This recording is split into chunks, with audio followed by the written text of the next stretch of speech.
Bit of the everyday grind? Ever dream of a life of romantic adventure?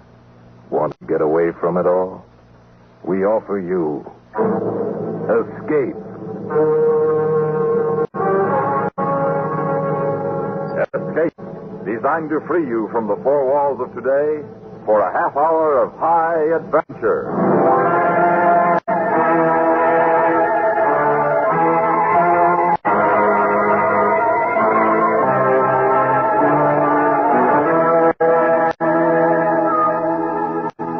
You are in a farmhouse on the southern coast of England. The autumn countryside around you desolate and bleak. And you know that in the dusk outside, waiting patiently for you, silently watching for you, is an enemy from whom there may be no escape. Listen now as Escape brings you Daphne du Maurier's story, The Bird.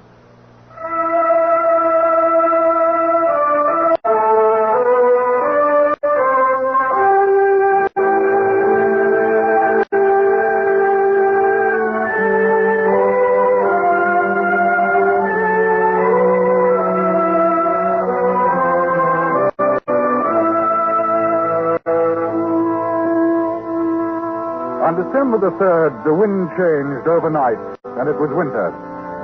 Until then, the autumn had been mellow, soft. The earth was rich where the plow had turned it. I didn't do the plowing, no. My wartime disability had seen to that. They gave me mostly the lighter repair jobs to do in the 3 days a week that I worked at the farm. A bank to build up or a gate to mend at the far end of the peninsula where the sea surrounded the farmland on either side. Deborah and I had taken a cottage up here to try again, for the sake of the children. And it seemed to be working fairly well. I enjoyed my work on the farm. It was pleasant to pause at midday to eat the lunch that Debbie prepared and brought to me. We'd sit there on the cliff while I ate, and we'd watch the birds. So many of them, Matt. Yes. Oh, the autumn's better than spring for watching them. Oh, why? Oh, well, in the spring, they're content, they're full of purpose, they know where they're going, there's no delay. But then in autumn, it's different. The birds that don't migrate seem to follow a pattern of their own. Pattern? Great flocks of them here on the peninsula. Restless, uneasy, wheeling, circling, coming to rest, and flying again. The land birds and the gulls down there in the bay. Strange sort of rhythm in their movements. They don't really go anywhere. Doesn't seem to be any purpose to it. No. Well, if there is, we don't see it. Restlessness. They're more restless this year than usual, seems to me. You know, this morning 2 gulls flew so close they knocked off my cap. You said yesterday when the school bus let her off, there was quite a few of them overhead as if they'd been followed. Oh, well, I suppose it means a hard winter. They always seem to know. Perhaps a message comes to them in autumn. A warning. About winter? And about death. Matt. Many of them will die, and I think they know it. Perhaps they feel they have to fill their motion out before they die. Like people who know their time is up and run about stupidly driving themselves. I wish you wouldn't talk like that, Matt. That black side of you that stirred up the trouble between us before. Oh, I'm sorry, Debbie. It's come over me lately as I've watched them.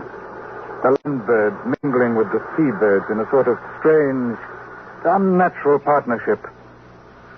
Land and sea. Life and death.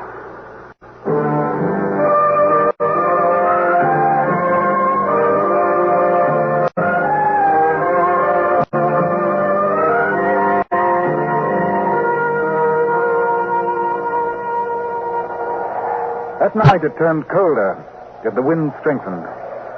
Around 2 in the morning, the sound of it beating against the house woke me up. I lay there with this slow, even breathing of Debbie beside me, and I thought of Jill and Johnny in the room across the hall.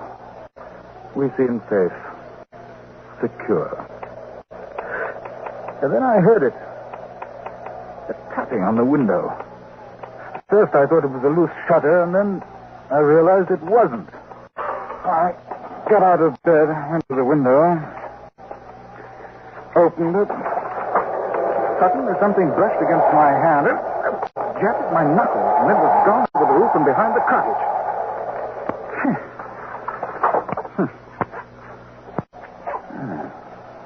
Nat, what's it? It's all right, Debbie. It was a bird. I don't know what kind. Bird?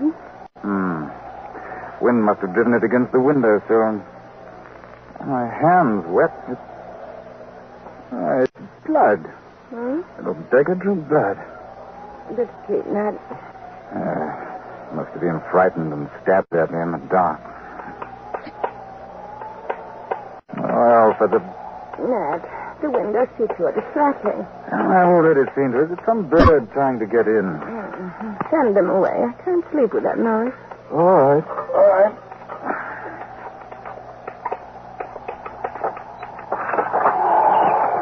With you. Why, little... Stay away from my face. Out! Get away! They're in the world. Did you see that? There were half a dozen this time. They went for me. They tried to peck my eyes. Oh, Nat. I'm not picking it up, Dick. Huh? What? It's Jill. Go see what's the matter. Right. Coming, Jill. Where's Johnny? I'm just like everything. What's the matter? Quick, get the children out of here. Bird. The room's full of birds. And my bed. Get the children out of here and shut the door. Quick. I pushed them out of the room, and now I was alone with the bird. I seized a blanket, and I used it as a weapon, sweeping it right and left. And I could hear the thud of bodies, but they kept coming at me. They're rubbing my hands, my head, trying for my eyes with beaks as sharp as pointed forks. And I wrapped the blanket around my head, beat about with my bare hands, blindly. I don't know how long I fought them. Finally, the beating of wings lessened, and then, but still, I unwrapped the blanket from my face. The cold gray dawn had seeped into the room. The floor was littered with the tiny corpses of the birds. Robins, finches, sparrows, larks. Some had lost feathers in the fight. The others had blood. My blood on their beaks. Sickened, I went to the window. The fierce sea broke harshly in the day.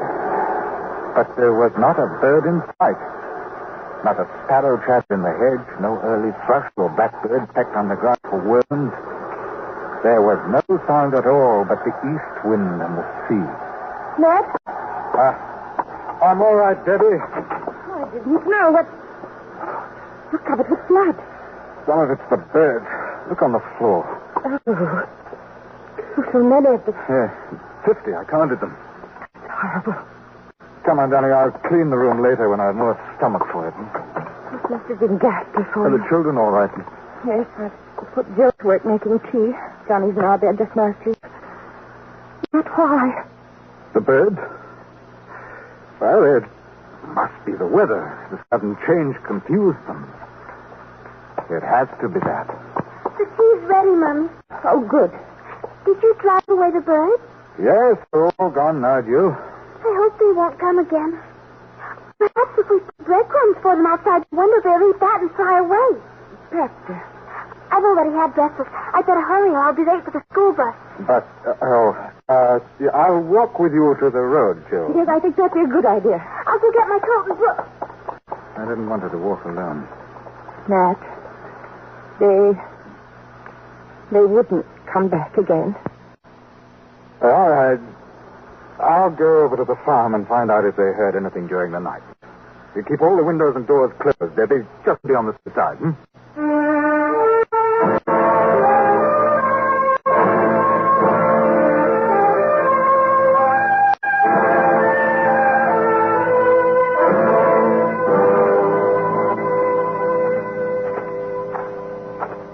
Hello? Anyone about? Hello, Mr. Hawkins. Was the mister around, Mrs. Trigg? Summer's about, but can you tell me where this cold is coming from? Russia? I've never seen such a change, and it's going on, the wireless says. Something to do with the Arctic Circle. We didn't turn on the wireless this morning. Fact is, we had trouble in the night. Oh, kidding poorly. No, not exactly. No, we had some trouble with birds. Why, it sounds absurd, but they flew in the window and attacked us. Attacked, yes. Now, Mr. Harkin. No, I'm not making it up, Mrs. Trigg. There are 50 dead birds on the floor of the children's bedroom. Foreign birds. No. No, the kind you see about here every day. Really? Well, you ought to write up and ask the Manchester Guardian. They have an officer for it. Hey, morning. Mr. Trigg. Mr. Hawkins has been telling about some birds last night. Oh? He says they attacked him. Attack? Are you sure? Quite. Never heard of a thing like that before. Hungry, maybe. Looking for food. You put out some crumbs. Yes, of course. I'll be up tomorrow as usual. Good morning. Ordinary birds, he says. Attacked him. Now, what did you take us for, coming around with a story like that? He's a strange one, he is, with those superior airs. You see the look he gave us when we didn't swallow his story? Attacked him. I think he reads too many of those books.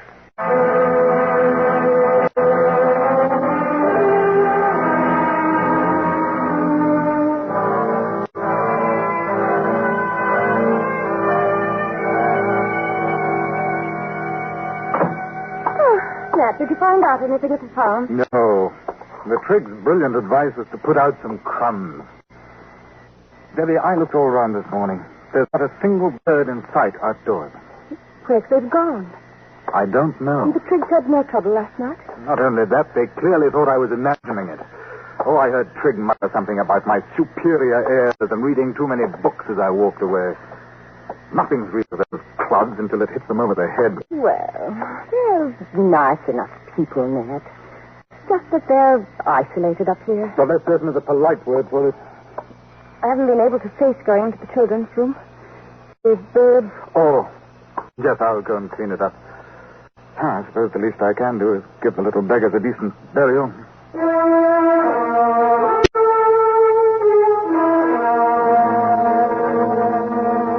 I dropped the dead birds into a sack, went down to the beach and buried them. The wind was bitter cold.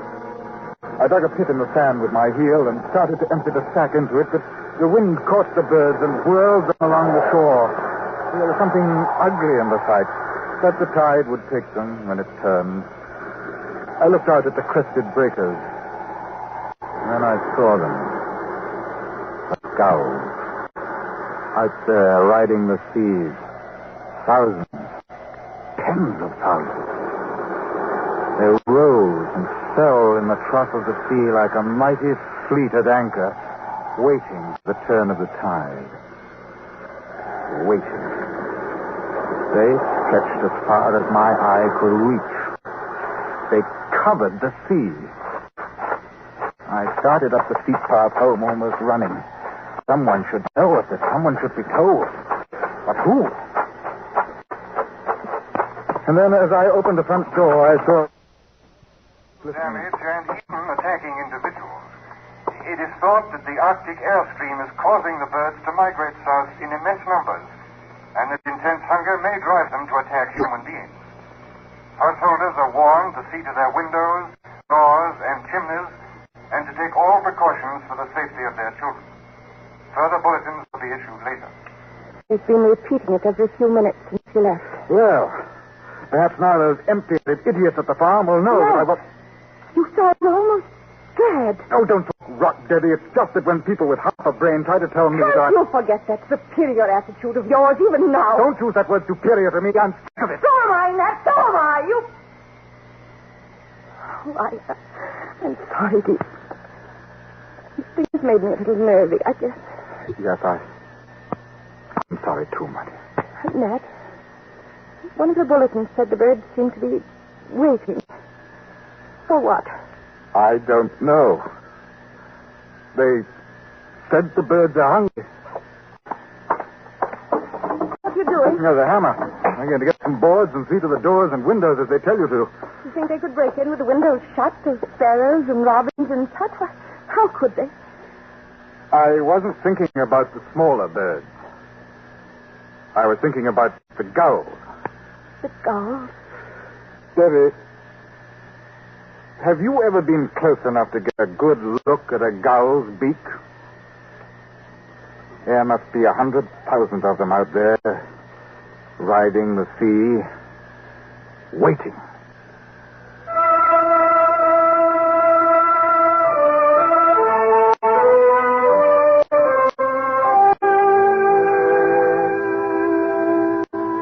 The rest of the morning I worked upstairs, boarding the bedroom windows. And I wondered whether they'd take these precautions up at the farm. I doubted it. It's probably a big joke to the Triggs. But according to the wireless, it was no joke. At first, some of the bulletins had been light in tone, but as the morning wore on, the concern in the announcer's voice became more and more apparent. Well, after I'd finished upstairs, I took the rest of the lumber down, boarded up the lower floor windows. What they ought to do is call the army out and shoot the birds. That would soon scare them off. Debbie, how are we off for food? Now, Nat, whatever next? Now, never mind. What have you got in the larder? Starting late tomorrow, you know that. I don't keep uncooked food hanging about. It goes off. But I can put some things in tomorrow. Tomorrow? Only 3 in the afternoon, and it's almost dark. What? Why, yes. The sky. It looks so heavy. Nat, what's the matter? You've gone quite white. Look. The tide's turned. The gulls. They've risen. Circling over the sea. Not a sound from them. Nat. I'm going for Jill. I'll wait for her at the bus stop. You keep Johnny inside and keep the door shut.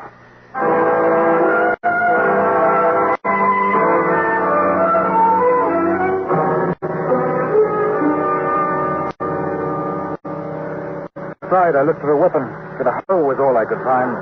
Then I went to the top of the hill and waited. Surf was booming below, and a smudge rose behind the clay hills in the distance. It widened, divided, and spread north, east, south, west. It was a vast cloud of birds. They passed close by, heading inland, up country. They had no business with people here on the peninsula. Rooks, crows, jackdaws, magpies, birds that usually preyed upon the smaller species. But this afternoon they were bound on some other mission. They've been given the towns, I thought. They know what they have to do. We don't matter so much here. The gulls will serve for us. The others go to the town. And finally the bus came. When Jill got out, I took her by the hand. What's the horse for, Daddy? Oh, I just brought it along. Come along now, darling. Let's go home. It's cold. No hanging about. I want to play a bit in the rain. Not tonight. Now, come on. No dawdling. Look, Daddy. Look over there. Look at the gulls. They're flying in from the sea. They're so quiet. Yes, do hurry, darling. Where are they flying to? Oh, up country, I dare say, where it's warmer. Don't go so fast. I can't keep up. Hurry. The gulls, they're circling. It looks like they're waiting for something. Yes, a signal, an order. What? Nothing. Come on, dear, faster. But I can't go faster. Wait. There's Trigg in his two-seater. Looks as though we're in for some fun, Hawkins. Have you heard the news? Everyone's gone bird crazy, talking of nothing else. I'm going to take a crack at him with my gun. Could you run Jill home first? Oh, yes, of course. Not room for you two, I'm afraid. Oh, that's all right. Just get Jill home. Get in, Julia. You like to come shooting with me? No, thanks. Have you boarded your windows? No. It's a lot of nonsense. They like to scare you on the wireless. I'd board them if I were you. Oh, go on. You're windy. Well, see you in the morning. Give you a cow breakfast.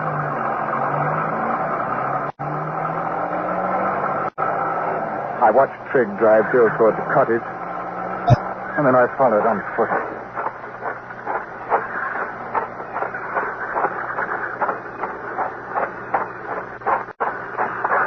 The sound made me look up. The gulls were approaching. Order had been given, and the farm was their target. The black-backed gulls were leading, and there were bigger birds. Gannets, terns. And suddenly one of them dove at me, rose to dive again, and then came the others, 6, 7, 8 dozen. I dropped the hoe, covered my head with my arms, and ran towards the cottage. They kept coming up into the air with beating wings. Each stab of the swooping beak tore my flesh. I had to keep them from my eyes. And with each dive, they became bolder. And they had no thought for themselves. When they missed, they crashed, bruised and broken on the ground. And as I ran, I stumbled, kicking their spent bodies in front of me. And now the aim got better, closer to my eyes, closer. And then I reached the door of the cottage. Let me in! It's Nat! Let me in! And then, above me, I saw the gannet, poised against the sky for his dive. The gulls drew back, only the huge gannet. The wings folded suddenly to its body, and it snapped like a stone at me. The door opened, and I flung myself in. It slowed. What was that? A gannet. He'd have split my skull.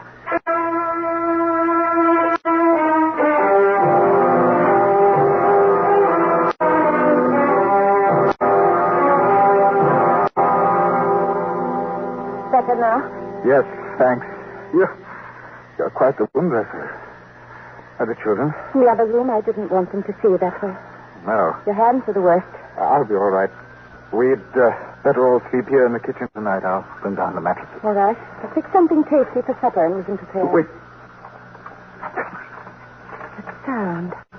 What is it? The birds crowding against the outside of the house. They're trying to find a way in. Nat.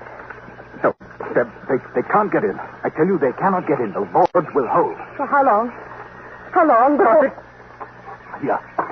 I'll turn on the wire. Put down the mouth. There. That's better. Yes. Anything so I can't hear that horrible rustle. It's only the food that worries me, Debbie. But now I've noticed that the birds come in with the tide. The tide will go out about 9 tonight, and we should have a lull of about 6 hours. I could slip out during that time and go to the farm, see if they can give us something. Here's London. A national emergency was proclaimed at 4 o'clock this afternoon. Nat. Measures are being taken to safeguard the lives and property of the population, but it must be understood that these are not easy to effect immediately, due to the unforeseen and unparalleled nature of the present crisis. It is absolutely imperative that everyone remain indoors until further notice. The birds, in vast numbers, are attacking everything in sight. The population is asked to remain calm and not to panic. There will be no further transmission from any broadcasting station until 7 a.m. tomorrow. Like this all over then. All over. Debbie. Now, Papa, let's forget it. Let's all just try to get some sleep.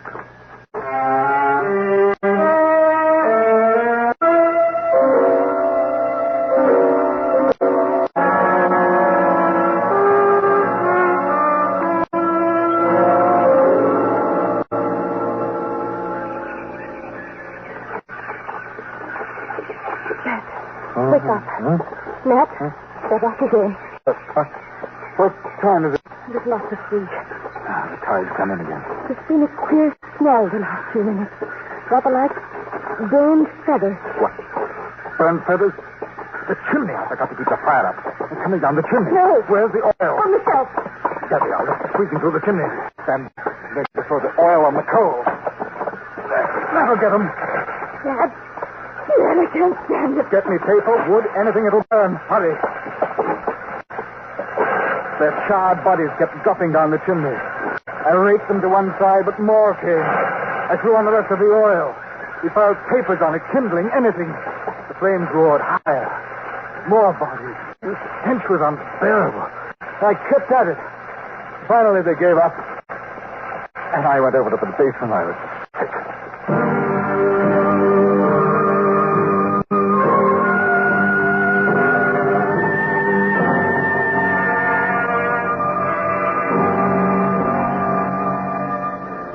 Around 9 in the morning, the rustling ceased.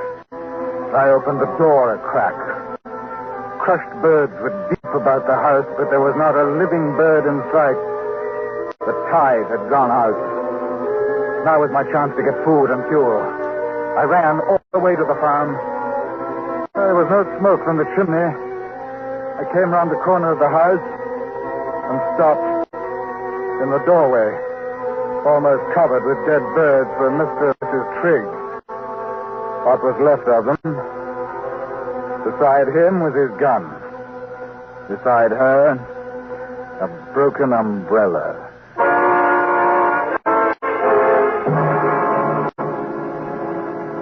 I loaded the two-seater with all the food I could find, enough for perhaps 3 days, and drove back to the cottage. I told Debbie that Triggs didn't need their car for a while and had told me to take it. She said nothing, and toward nightfall, the birds came back again. We sat by the fire and listened to the rustle as they crowded against the house. But this time there was a new sound. They'd brought up their heavier forces against us, the birds with larger beaks. I could hear the sound of tiny bits of wood being torn away. They'll stay till the tide turns. Then they'll leave. Then they'll come back again. And they'll keep coming back. Nat. Yes? The Triggs. They're dead, aren't they? Yes. We're all alone. I feel closer to you than I've ever. That it should take something like this to bring us.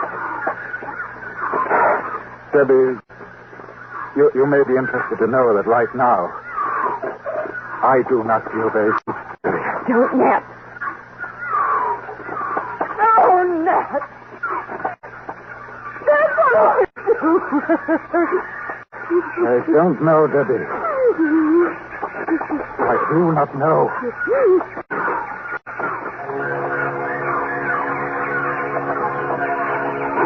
I listened to the sound of the splintering wood, and I wondered how many million years of memory were stored in those little brains behind the stabbing beaks, the piercing eyes, now giving them this instinct to destroy mankind with all the depth precision of machines. I switched on the wireless. It was dead. I reached for the cigarettes. There was only one left in the packet. I lit it. I threw the empty packet on the fire and watched it burn.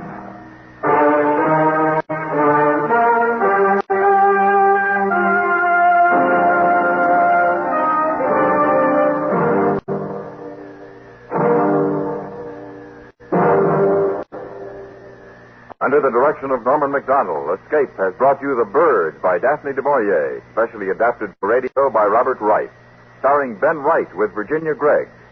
Featured in the cast were John Daner, Ann Morrison, Ann Whitfield, and John Dodsworth. Your announcer, George Walsh. The special music for Escape is composed and conducted by Leith Stevens.